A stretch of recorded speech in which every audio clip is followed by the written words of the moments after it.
Hey, hello and welcome. I'm Anna from Burnt Truth, and I'm here with Hayden from Informal Inquiry, and we are talking all about dreams. I love Carl Jung, and you have knowledge and some background in was it the Native American culture from your time with um, that Iggy. shaman, yeah. And yeah, so we're just gonna share kind of what we think from these perspectives and just see where it goes. Sounds good. I was just thinking, I think from like a psychosis perspective, it's just an interesting topic because people tend to have stronger dreams in the lead up, or at least I did, and then someone was like told me that that was kind of a symptom or something that may happen. Obviously, they're not congruent, but yeah. So and mine especially were quite powerful and confusing, and I think my emotional state made it worse in a way.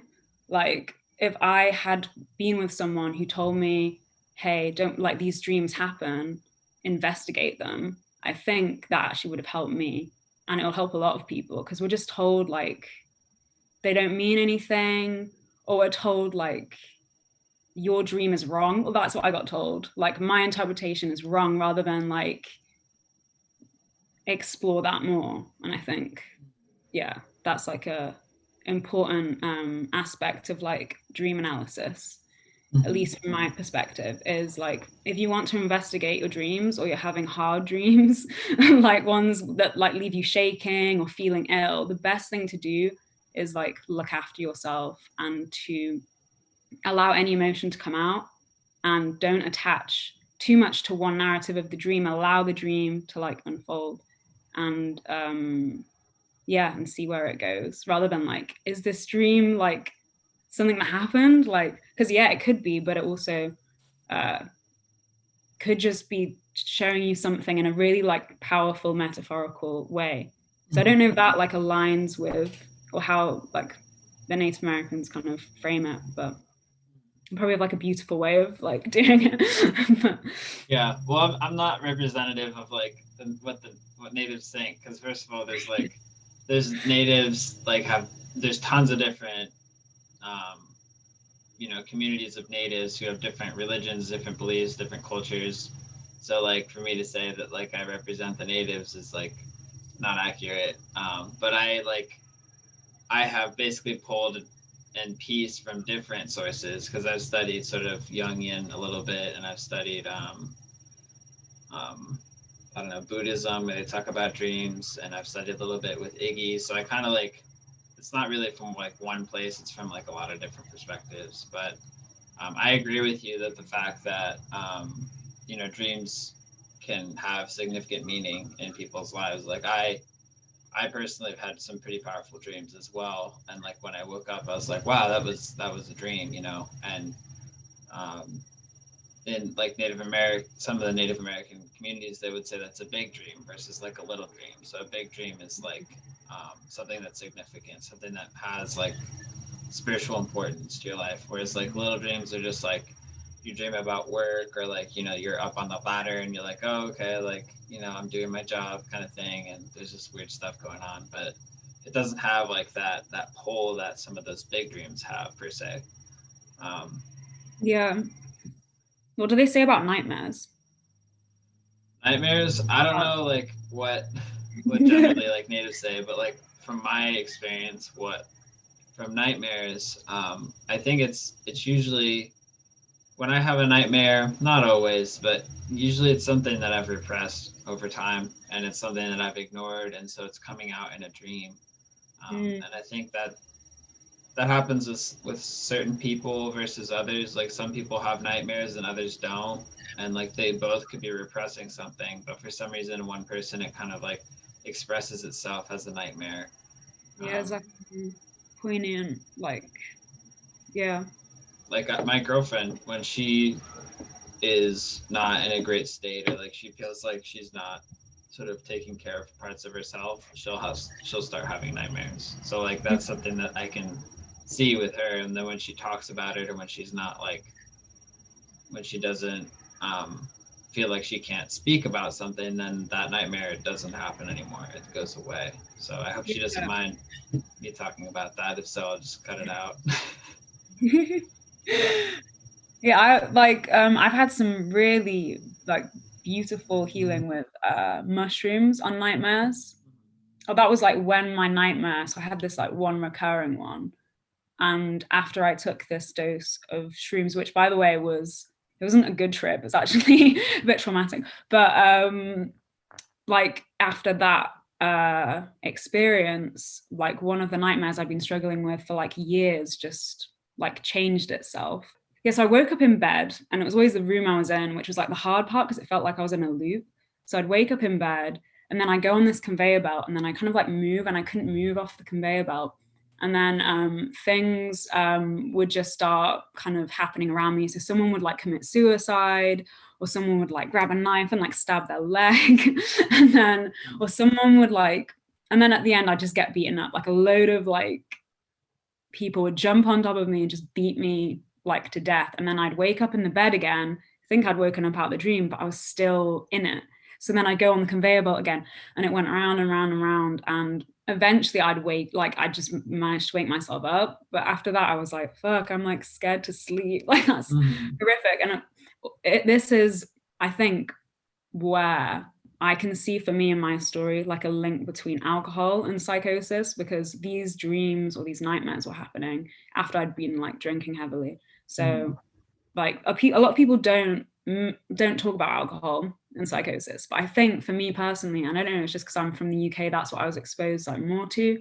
I think that is what kind of caused it, the repression of things, and then those nightmares, and then but yeah, shrooms cured them. So kind of, That's cool. at least it started a natural process of like healing, I think. Right.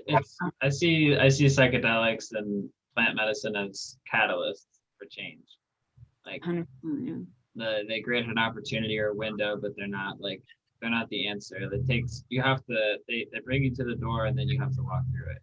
I haven't tried them since like that experience, because the trip itself was very like, I was run through the ringer. I wasn't very prepared, and I was kind of in a bad kind of setting as well. But it did create that natural healing in me that I used, and then and now my dreams are constantly kind of healing now, or I can at least track healing in them, whereas before I just have either nightmares or I just wouldn't really remember my dreams, so my like outlook was kind of a bit poor. I was just like, what is this place? Whereas like now I can like be a lot more active in it, and it's almost like I'm like a story, right? Like I'm writing stories in my dreams. Like that's fun. I feel like I'm co-writing with other people in my dreams, which is cool. That's really cool. So do you have an active dream practice, it seems like then?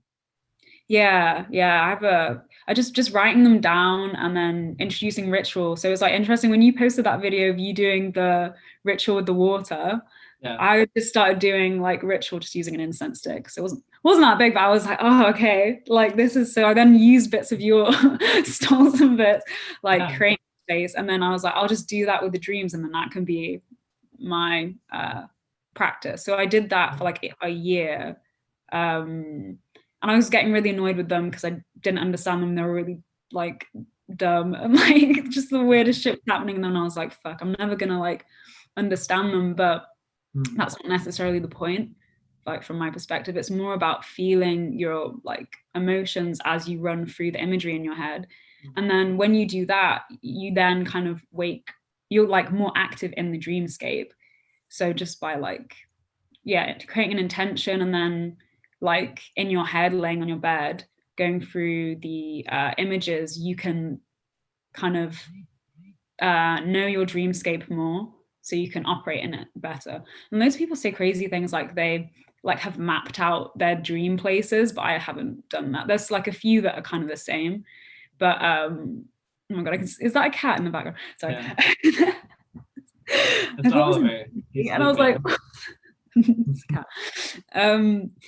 But yeah, so that's pretty cool. I like that. And I'm so angry that we were never told this. As well, me growing up, I wasn't really told, just like, yeah, you just dream, it doesn't mean anything. And I, even as a child, would have like crazy, like powerful dreams that made me like think different things about my family members as well.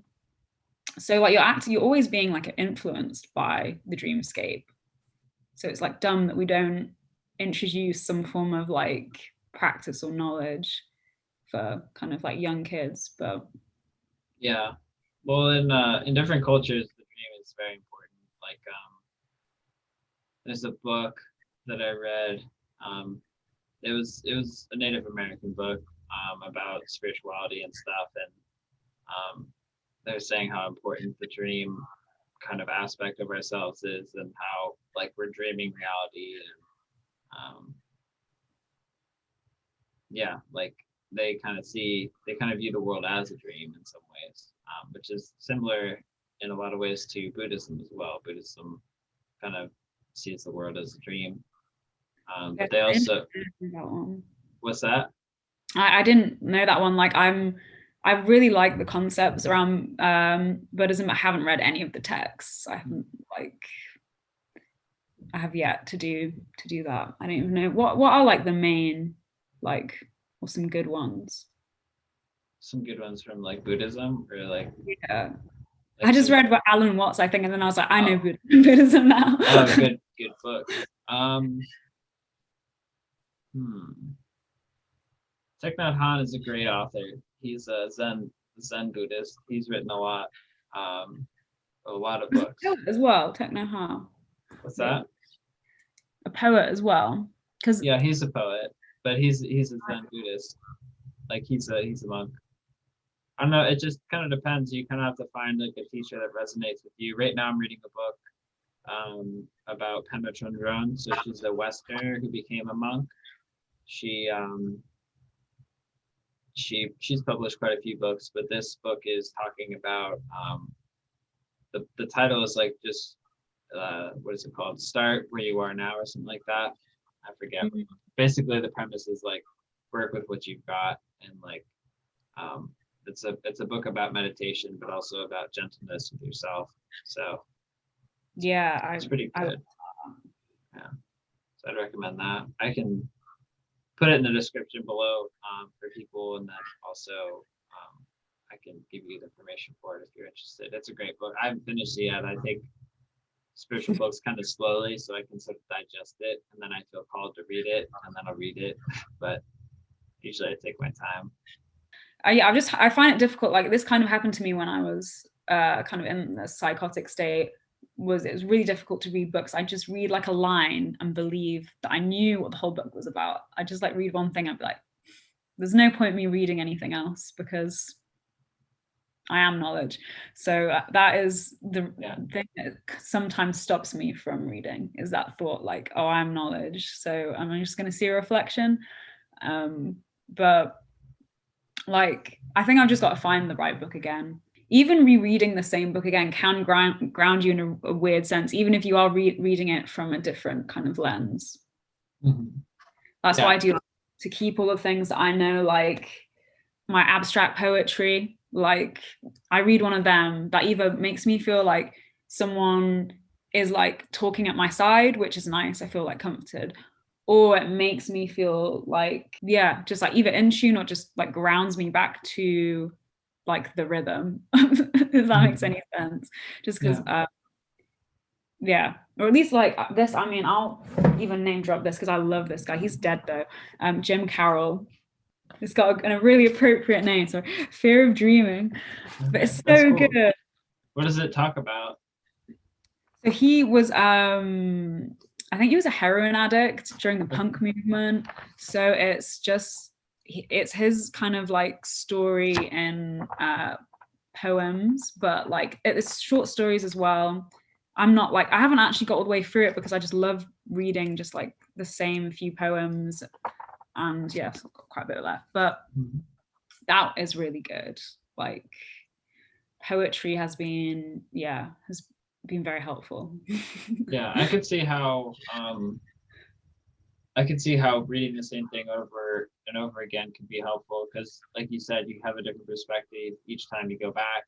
It's kind of like listening to music, you know. It's like the same music. It's good, you know. You like it, it's familiar, but it puts you in that mood, that state, that place that you like. You know, that's why we like music because it brings us somewhere.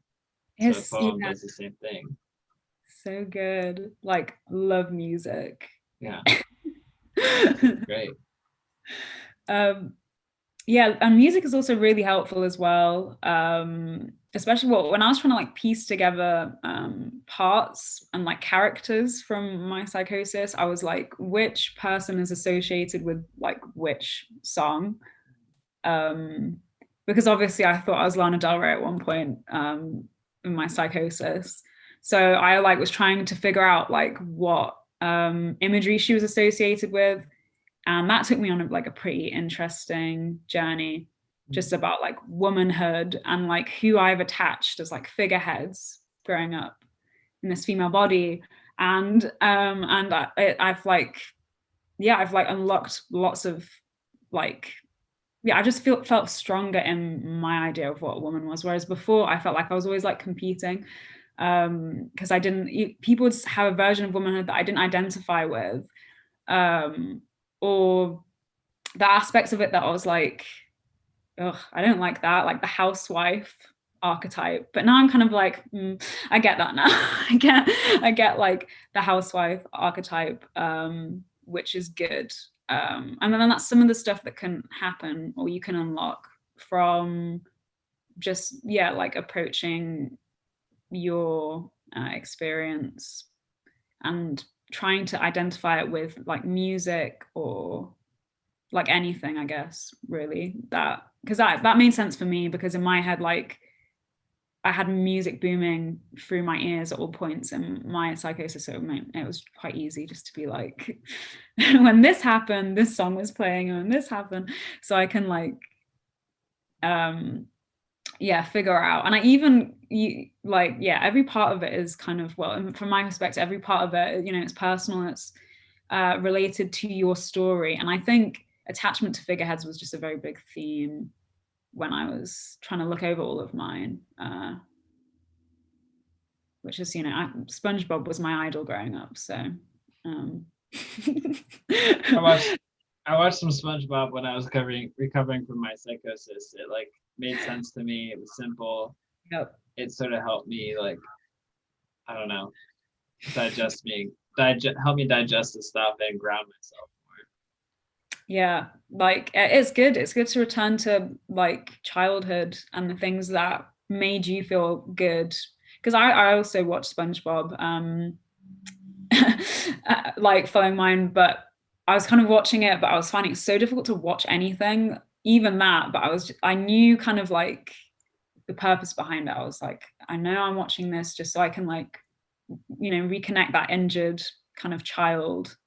Because you do like leave it as an injured child again. Like it's almost like you were an injured child and then you were like more than that, and then you go back to kind of being a bit of an injured child.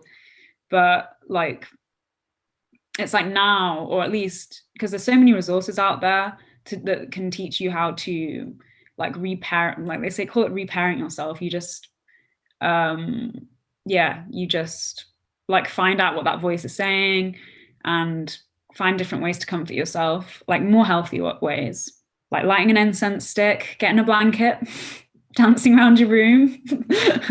I think those are the good ones. Yeah, you got to find what works for you, what helps you to sort of find that place that is peaceful and allows you to find your center. Yeah, because you did yoga, didn't you? Yeah, I did yoga. I've done a lot of different things. I've done yoga. I've done meditation. Well, I did energy work too, like Reiki and stuff like that. Reiki. Yeah, Yeah. martial arts and stuff. They're all mindfulness practices. I've been like meditating a lot recently. Um, it's the only like sustainable practice I've ever had because before I would beat myself up in my meditation. So like as soon as I had like thoughts or like something that was distracting or I wasn't doing what I was supposed to do, I would just be like, no, like, what are you doing? This is wrong.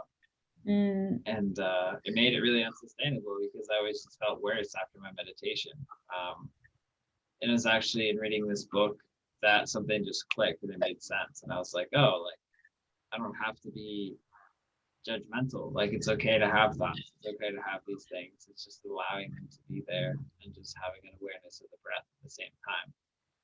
And then just saying thinking when the thoughts started to get more than like when they became all consuming and you didn't have to focus on the breath. And so that became a lot easier and I was able to like love myself more and accept myself. And so there's this place that I can get to where like even if I'm having thoughts or I'm having feelings that are maybe not desirable, quote unquote, you know, I'm still able to be present with the breath and like have a spaciousness because I'm not resistant towards those emotions or feelings, and therefore they're not all consuming. So I can kind of like sit with them and be okay with them and realize that they're there, but also be with the breath and have the spaciousness of the breath there as well. And so there's this sense of peace that comes with that, you know. It's nice. Yeah. Yeah, it is. It's amazing, like the stuff that can be done with like meditation and like because I used to do a lot of meditation before my dream practice. So I'm fully aware of how resistant because it's the same with dream practice. You can be really mean to yourself and be like, why don't you understand like the imagery of like sniffing ketamine off a clown shoe? Like, why don't you get that? And because especially in a lot of Jung's work, he uses like his examples are always like really beautiful, like him going down into like a castle and like finding different layers of his psyche. And I was just like, fuck, like Carl Jung's having all these really beautiful, nice dreams, and my dreams are like full trash. Like he would hate me. So there's a lot of like that kind of brain. Yeah, sad. But yeah, there's a lot of that kind of like brain chatter going on.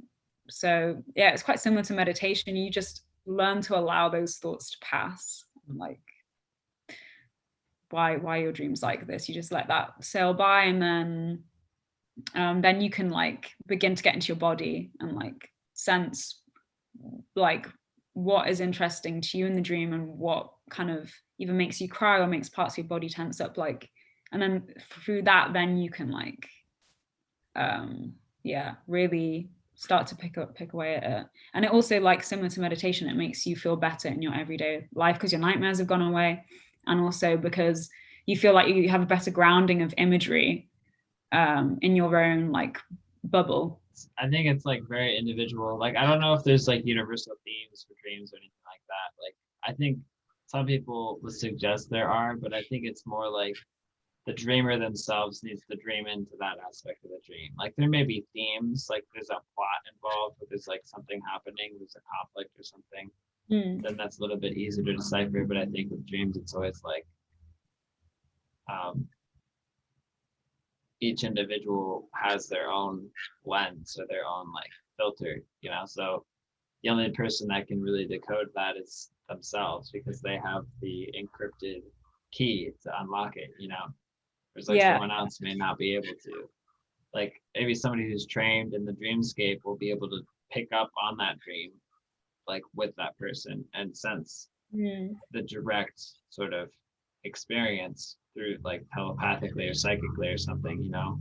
But I think you can, you probably can like pick up on the emotion of a dream, especially if someone has like a good narrative or a good chunk as they're like reading through it. You can probably like sense from their narrative and the way they tell it kind of where they may be when they're there,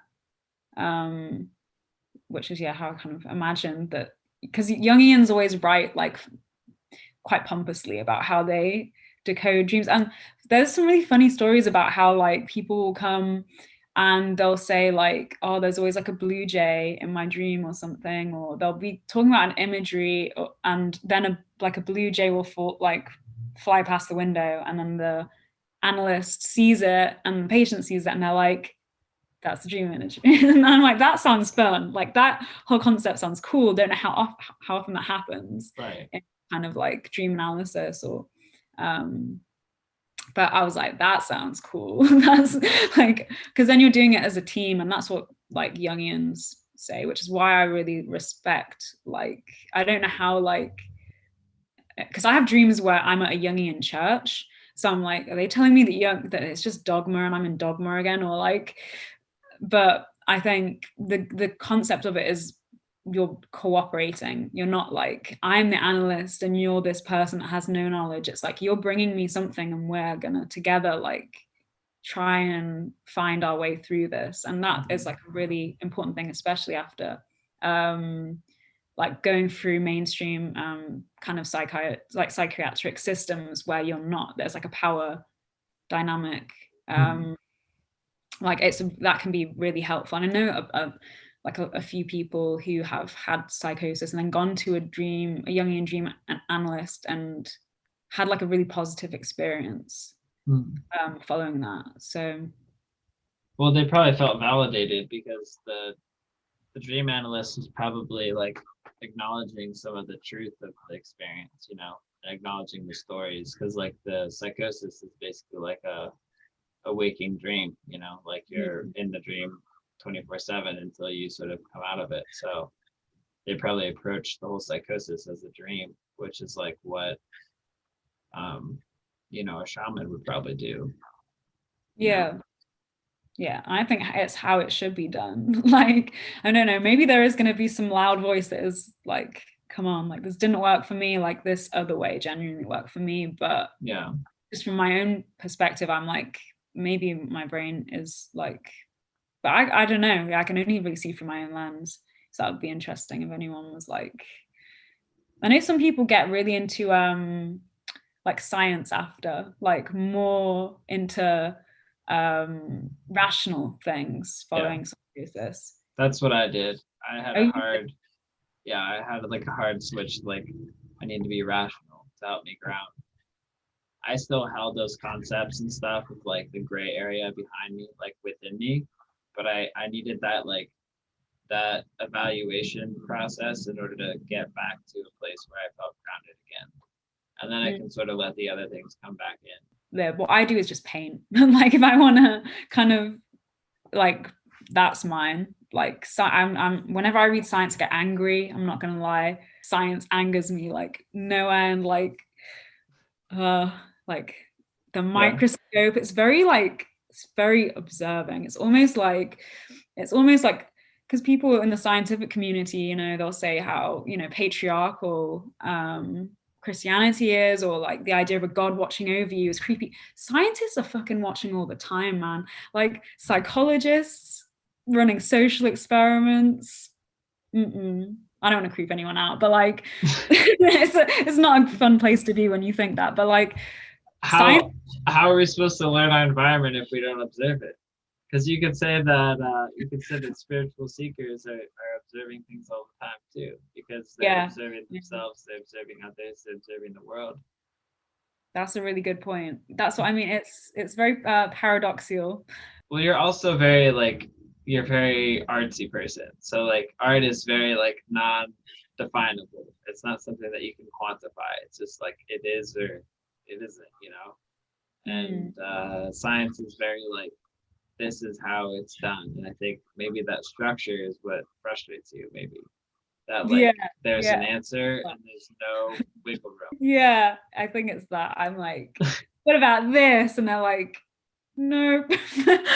Like, because I think often what I find is like interesting about like, you know, the spiritual journey or whatever, is like, well, and the message that I got through my psychosis is like everything you fear is basically where like the growth and where like the most fun happens. And that was the big message, is like wherever the fears are is like where it is. So maybe future mathematician. No one expected it. 0 out of 10 on your maths test in year 2. Hello, look at me now. I can do the wave a little bit. I don't know if it'll show up on going the wrong way. This way, it's like,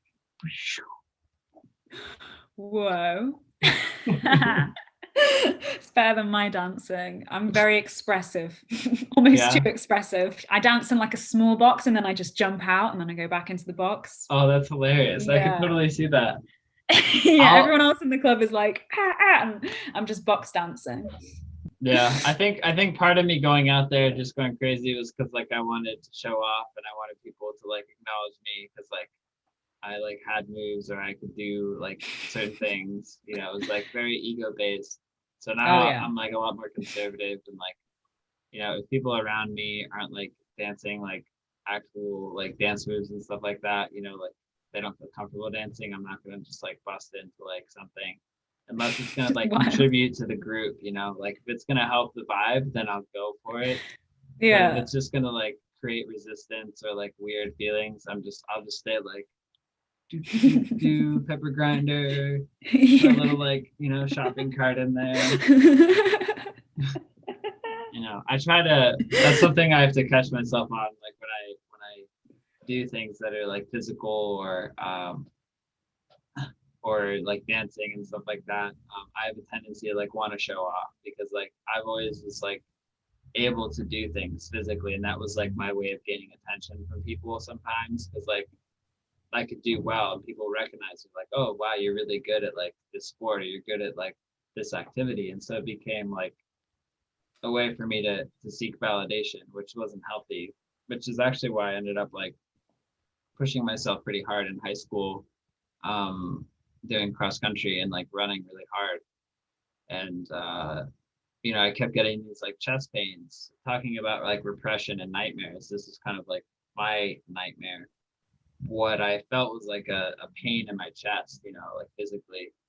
And I didn't know where that was coming from. But looking back, I know now that I was like so hard on myself and so like self, um, not loathing, but like pushing against my true like identity and my true self of like just wanting to be happy and like having fun.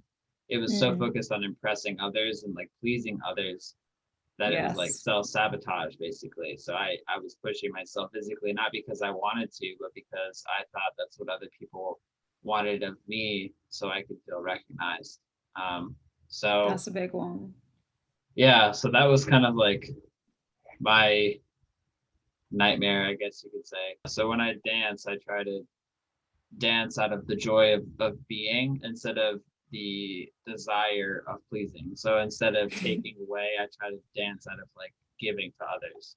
Yeah, it's so hard to do, but it's so important. Like, especially in the beginning, just knowing that you can take time for yourself and it's okay to have feelings and like those anxious like bursts because Mhm. they're all coming from like a timeline that is real for like wherever like that part of you is. Mhm. Um, and there's also a lot of comfort in knowing that like this anxiety isn't like me and my life, it's Mhm. like me at like a point in my life, and if I figure out like that point or I can figure out what that piece of me needs, then then you've like sorted it out or got at least a bit in the way to kind of sorting through it. Mhm. Because yeah, we I mean maybe we wouldn't love if everyone's anxiety went away because the world would probably be just like carnage if we just I don't think it's like about getting rid of stuff because that's I think that's the source of the problem is like wanting to get mm, rid of something like because yeah. it's so painful or so uncomfortable that like we need to get rid of it.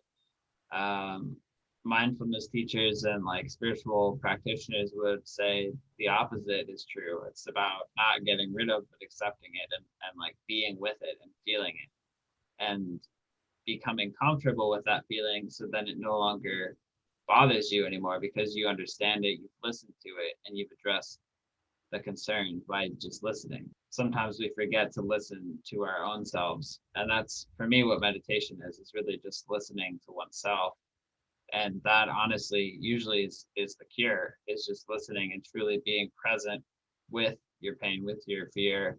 You were mentioning the small child, it's like when there's part of ourselves that is scared and broken and afraid, if there's a child within you, or if there's a child that's afraid and scared, you're gonna sit with that child and hold them and be like, what's going on, and sometimes you don't even just say any words, you just sit there and like feel them and listen to them.